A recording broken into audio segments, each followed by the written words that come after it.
Tensions are still at a high between law enforcement and Native Americans at Standing Rock. We'll have more on the story later on in the show. The life and death of a Chicano music icon. Newscene has the latest on his legacy.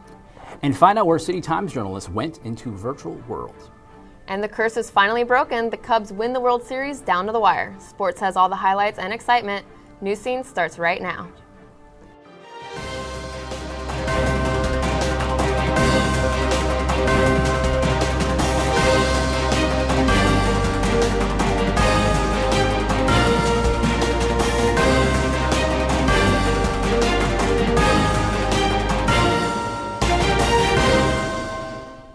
Good evening and welcome to this edition of Newscene. I'm Billy Kang. And I'm Jessica Howard. Thank you for tuning in. A suspect is now in custody after apparently ambushing and killing two Iowa officers. Hours after the shooting, he flagged down a policeman a county away from the scene and asked him to call 911. Investigators believe 46-year-old Scott Michael Green shot Urbandale officer Justin Martin and Iowa Police Sergeant Anthony Bemino. Green shot the victims while they sat in their cop cars at intersections. According to the police sergeant, Paul Perizek said he is suspected of doing this, but the final verdict has yet to be confirmed. A Washington mother faces multiple counts of allegedly injecting heroin into her 3 children. Ashley Hutt pleaded not guilty to charges of second-degree child assault, child endangerment, and delivery of a controlled substance to a person under 18. Hutt's 16-year-old son says his mom and dad gave him and his sisters the feel-good medicine, which he described as a white powder mixed with water. He also says his parents used a needle to inject the feel-good medicine into him and his sisters before bedtime. A deadly explosion has shut down a main supply line of gasoline for the southeast United States. The incident occurred when workers were replacing a pipeline valve that had caused a huge leak back in September. A mechanical digger struck the pipe and sparked a fire. The driver was killed instantly and 5 others were injured. We had unfortunately, one fatality. Probably was the driver of the backhoe. You know, our thoughts and prayers go with the families, those that have lost this particular individual, and then, of course, those that are hurting right now in the hospital. The residents are now frantically trying to fill up their gas tanks after last month's leak had caused gas prices to spike. The Colonial Pipeline Company released a statement that gasoline could reopen as early as Saturday. From one pipe bursting to another one being built, the Dakota Access Pipeline is still causing controversy. Over 1 million people have checked in on Standing Rock and Facebook in support of the ongoing protests. Tempers continue to flare at the protest of the Dakota Access Pipeline. In what started as a peaceful protest back in April has resulted in over 400 arrests as tensions have come to a boil. For 2 years, the Standing Rock Sioux Tribe has opposed the construction of the Dakota Access Pipeline. The pipeline will span 1,172 miles long from North Dakota through to Illinois. It is routed to cut through the sacred grounds of the Sioux Tribe, and a pipe rupture could poison water that provides drinking water to the state's capital and 50 counties, posing a threat to public health and welfare. You know, I have had calls from some of our elected leadership at home, and they said, "Chairman, what's the plan?" How can you make a plan when you're going against guns, weapons? The only thing I could say is we need to stay together and pray. The Energy Transfer Partners are the developers behind the $1.8 billion plan, and legally have taken all the proper steps to be there. Though members of the Sioux Tribe do not acknowledge these laws, for they are in violation of a peace treaty that was set in place decades ago. Shailene Woodley's Facebook Live video went viral as it showed her arrest as she was peacefully protesting. She later gave a speech at the 2016 Environmental Media Awards that she shared with Facebook Live for everybody to be a part of her message. But I'm calling out everyone in this room tonight. Show up. Don't just tweet about it. Don't just feed off of me getting arrested. Go to Standing Rock.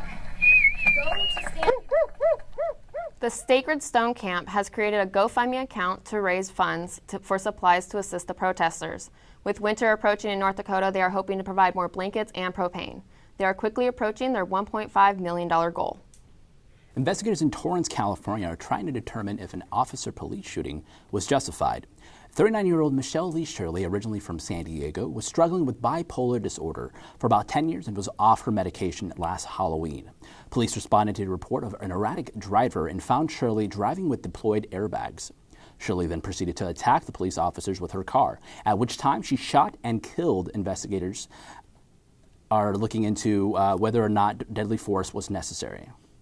Residents were shaken when a SWAT team cornered a man in a Mira Mesa neighborhood. Police have identified the suspect as 27-year-old Michael Pagenvega. According to police, he was involved in an early morning shooting that left one person injured. When an officer approached him, Pagenvega fled to a nearby home. 4 hours later, the team entered the house, but there was no one to be found inside. Pagenvega is considered to be armed and dangerous. SDPD urges people to be cautious and remain alert until he is found. The U.S. Navy sailor who drove drunk off the Coronado Bridge and killed 4 in Chicano Park went to trial Wednesday. It was his first appearance since being arrested. 24-year-old Richard Anthony Sapolio is being held on $2 million bail. Sapolio's defense team requested for him to be released back into the care of the Navy, but the San Diego judge denied the request. Sapolio is facing a maximum sentence of 23 years. Last week, San Diego lost an influential leader in the Chicano movement. Ramon Chunky Sanchez was an activist and musician with City College ties. Sandro Juarez has the story. Thank you. Chunky was beloved and respected throughout the community. He actually graduated here at City College back in the 70s. Even though he was diagnosed with cancer and diabetes several years ago, he never forgot his roots. He was a father. Number 2, he was an activist. Number 3, he was a Chicano. That folkways music that he did with the Smithsonian, tip of the iceberg, the music that he has. His music collection chronicles the whole social movement. He's like an institution of the city, especially of this park. His spirit is so imbued in the park. It makes my heart hurt to think that he's gone. Torta de chorizo or the different songs that he likes. And at the end he plays, and his group of Alacranes Mojados play this song about the importance of education, the importance to be empowered as a Chicano, Chicana. And so it's difficult to understand this graduation without having him, no? So we are going to miss him a lot. He was into bringing people together. He was into trying to find answers to problems that we had in our community. He was very dedicated. He was committed. A memorial service is currently being held at Centro Culto de la Raza and will end at 7 tonight. And tomorrow, a prayer service will be held at Chicano Park Kiosco at 11:30, followed by a private procession and burial. And then Sunday at Chicano Park, a celebration of life will be held at 12 o'clock. Even though he passed away, his legacy will continue on. Now back to you guys at the desk. Thank you for that touching story, Sandro. He will be missed. And changing gears, Wednesday night game was one to remember for all Cubs fans all over the world. Brian Jeffries has more on this memorable win. Thank you, Billy. It only took 108 years, 7 games, 10 innings, and a rain delay, which is fitting since the drought is now over. The city of Chicago is on fire, and the party just doesn't look like it's going to end, as the Cubs victory parade took place this afternoon. Fans filled the street in ways that Cubs fans have never before, coming from far and wide to see their championship baseball team. If you ever heard no one say baseball was boring, make sure you direct them to this game. It was epic. Let me take you to the final half of Game 7, the top of the 6th, where David Ross smacks a home run to make the score 6-3. But as it started to feel like the game got away, Arnaldus Chapman gives a 2-1 blast away to Rajay Davis. Safe to say LeBron James was pretty excited about that. But the Cubbies would not be denied. And after a rain delay and an extra inning, the Chicago Cubs were able to close it out. You can see here with the double. And now there will be an opportunity for the Cubs to finish it off. A ground out by the Indians, leading to a toss-out. And there you have it. Chicago Cubs are your world champions. 8-7 is the final score. Even longtime fan Bill Murray could not believe it. And later on, I'll have the updates of the game, and we'll also give you some Chicago Cubs sights and sounds. Well, thank you so much, Brian. And for all you selfie lovers out there, why you could be committing a crime for taking one at the polls?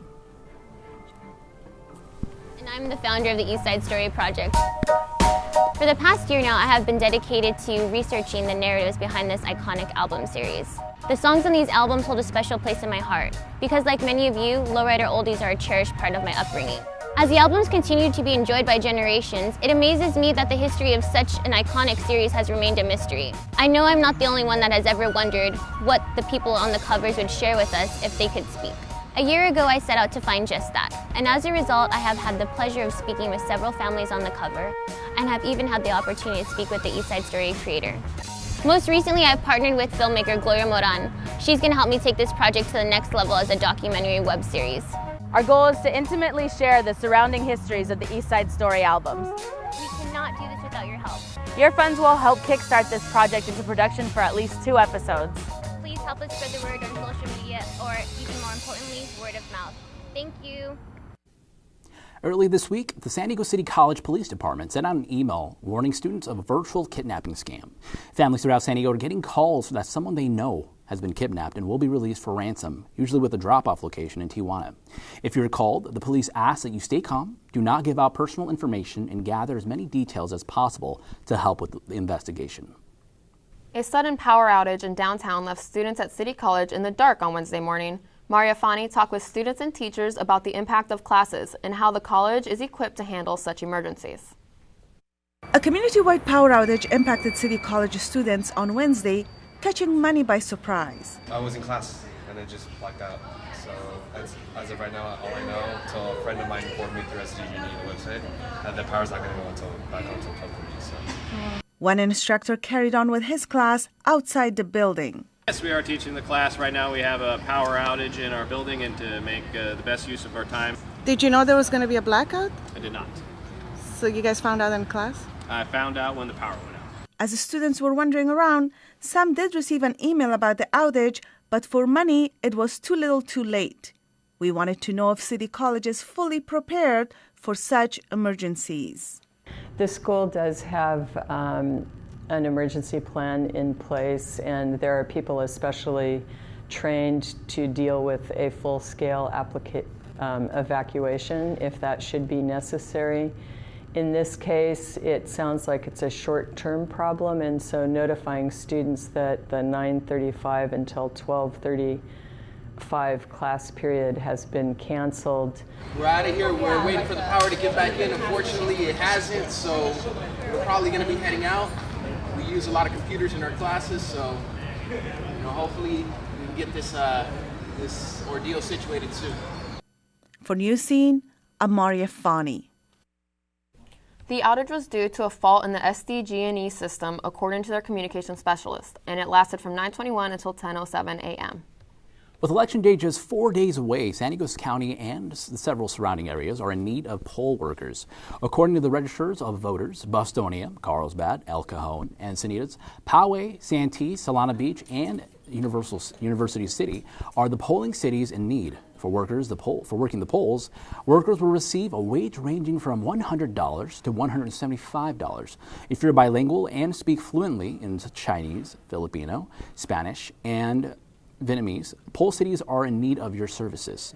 For more information, visit sdvote.com.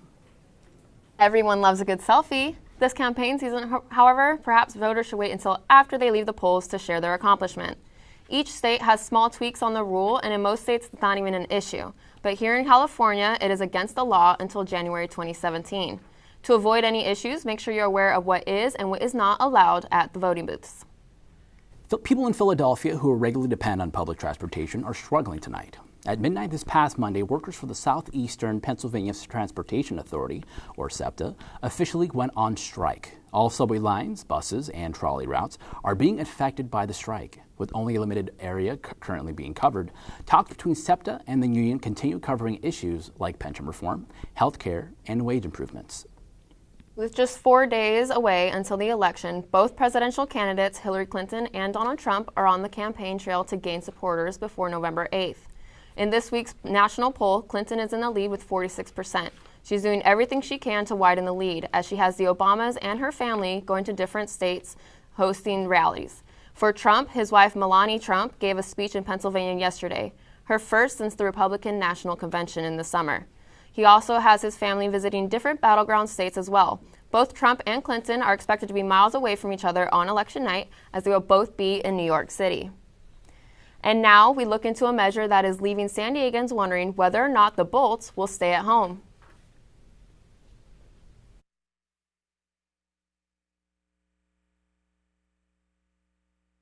For some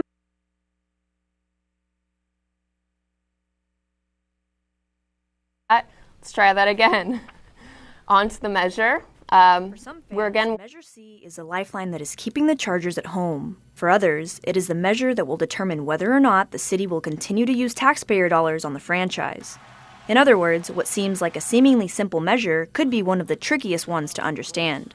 There will be at least a $1 billion investment from the raising of taxes that will go towards the construction of the stadium. If approved, the measure would establish a fund that would go towards building a multiplex that would be used as both a stadium and convention center. This would not only give jobs to over 15,000 people, but is also estimated to drive in more tourism and boost the economy.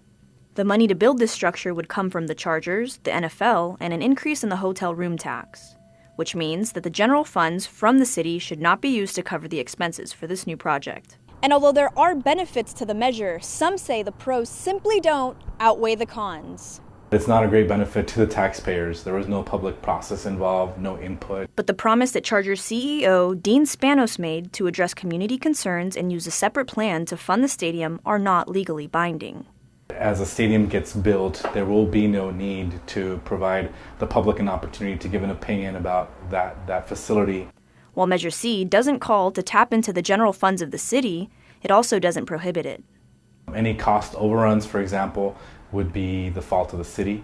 We'd have to pay for that as taxpayers. We have to find the money from somewhere. For now, the Chargers will continue to wonder whether San Diego will be their home until the last vote is cast.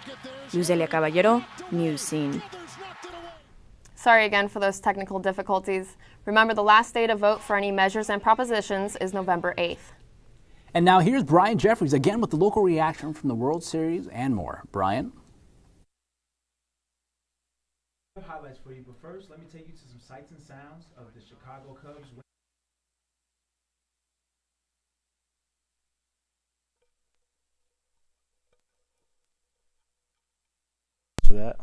Apologize for that. I do have highlights for you, but first let me take you to some sights and sounds at a local Chicago pub. It might seem like we're at Wrigley Field right now, but these Cubs fans are cheering on their team at Lefty Chicago Pizzeria in Mission.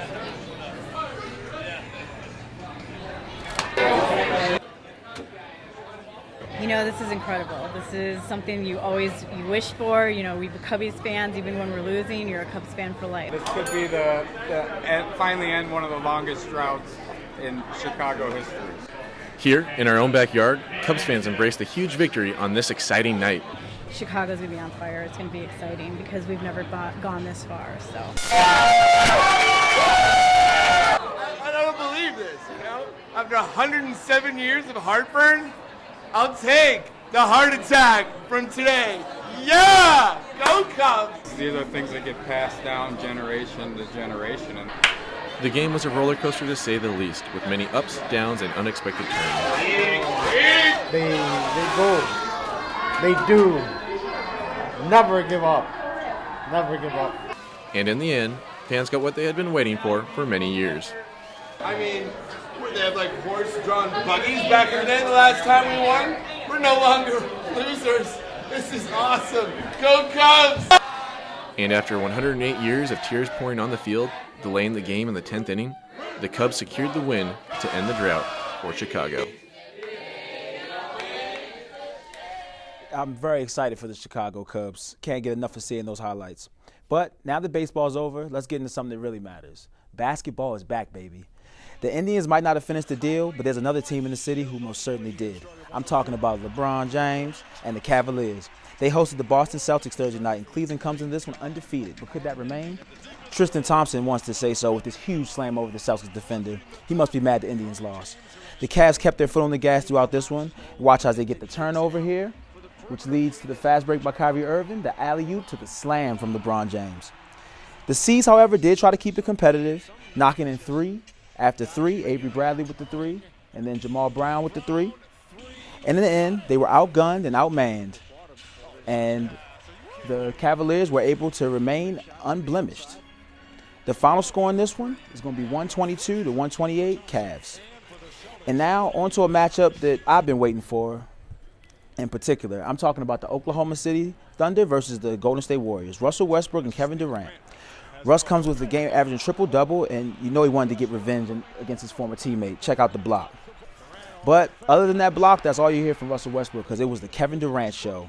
The night belonged to KD. He poured in 29 points in the first half, putting in shot after shot from just about everywhere on the floor.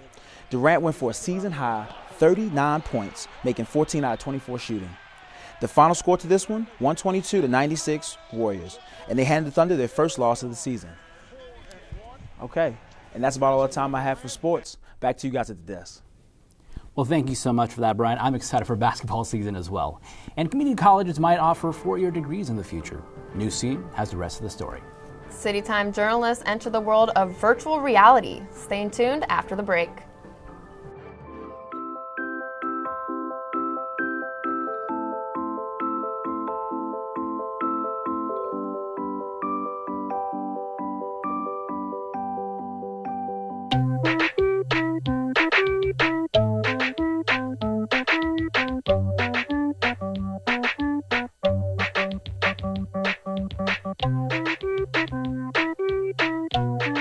Start a story. Adopt at theshelterpetproject.org.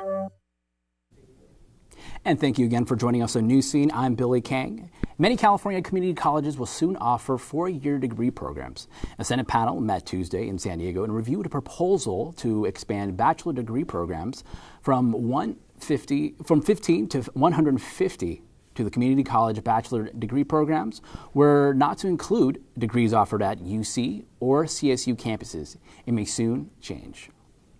This weekend is our last chance to enjoy City College Theater Department's reimagining of the stage play To Kill a Mockingbird. Based on the controversial novel with the same title, general admission is $15, $10 for students, veterans, and campus employees. There is adult content and language throughout the play, but that shouldn't stop audiences from enjoying the show.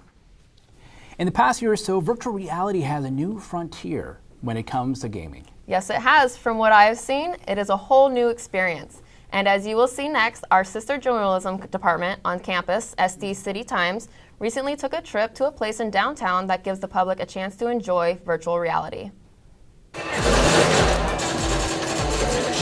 Well, Virtual Play Zone is the first of its kind here in San Diego. I've been looking around for virtual reality areas, gaming areas, but there's not really that much because it's such a new state-of-the-art field. I'm in an airplane. I'm gonna jump. Oh my god! This is the HTC Vive, and it's amazing. And overall, this entire system comes at about $3,000. You have to press the grip. Yeah. There you go. So it's a World War II game. You're fighting against in Germany. But what Virtual Play Zone in San Diego is doing is they're making it more accessible to San Diegans by offering this entire space, couches, controllers, everything for about $40 an hour. Different games takes you a different part of the campaign of World War II. You feel this adrenaline that you have to run away. It's just dodging bullets, so it's a lot of moving. It felt like real life. It was amazing. It's kind of crazy. Yeah, I kind of forgot I was here for a while. So it really gets your blood pumping. A lot of movement. Like I actually broke out into a sweat. Like I'm a pacifist, but this game changes you. Which is a pretty cool thing because one of the issues that people have with gaming is that it keeps people from exercising and being active. But that was not my experience right here. Like I was getting workout, bending, getting up, moving around. So it was very interactive, very fun. That was really cool. I'll have to check that out sometime. Yeah, it looks like so much fun. But if you would like to visit the Virtual Play Zone, it's located on 1699 Main Street. And don't forget to pick up the latest copy of SD City Times. You grab their latest newspaper on the campus newsstands. And did you get too much candy for Halloween? Find out what dentists are doing with kids' excessive treats. Coming up next. And after the break, Gabe Salazar has the latest following the recent earthquakes in the Salton Sea. Did you know kids who play outdoors have healthier lungs? Totally. I did. Did you know that boys that play with dolls make better husbands? My son has lots of dolls. But did you know terry cloth diapers breathe better? I did. It's totally true. Oh, yeah. Did you know that strollers have the right of way on a sidewalk? Yes. Yep, I did. Did you guys Did you know that kids who eat breakfast have higher GPAs? Yeah, I know. Yeah. That's actually what I was going to say. Did you know babies should never touch silver? It's really bad for them. I knew that. Did you guys know that statistically friendly kids have more friends? Mm-hmm. Yeah. That's obvious. Did you know most people think they're using the right car seat for their kid, but they're not?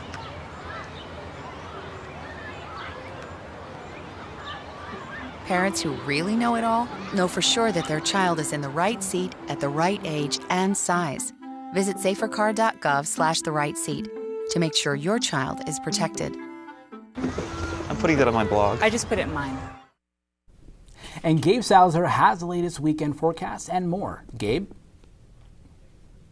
Thanks, guys. Now, most of you may not have noticed or felt the reverberated effects of the 20 or so small earthquakes that happened earlier this week. But this series of small earthquakes that happened near the Salton Sea might be something to watch out for. The strongest of the quakes reached a magnitude of 3.3, which isn't something to be afraid of, but what this means is an elevated risk of the big San Andreas Fault earthquake that we're all watching out for.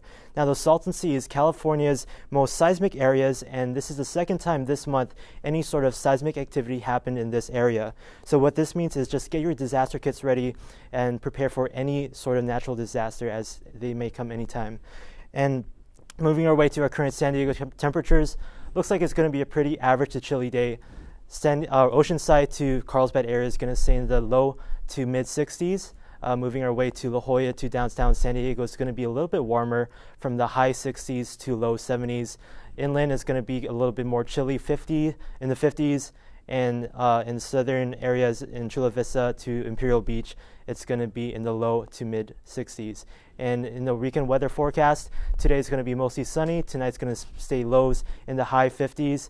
Saturday is going to be in the 70s. And finally, Sunday is going to be in the high 60s. So that's all the time I have for this forecast. And back to you guys at the desk.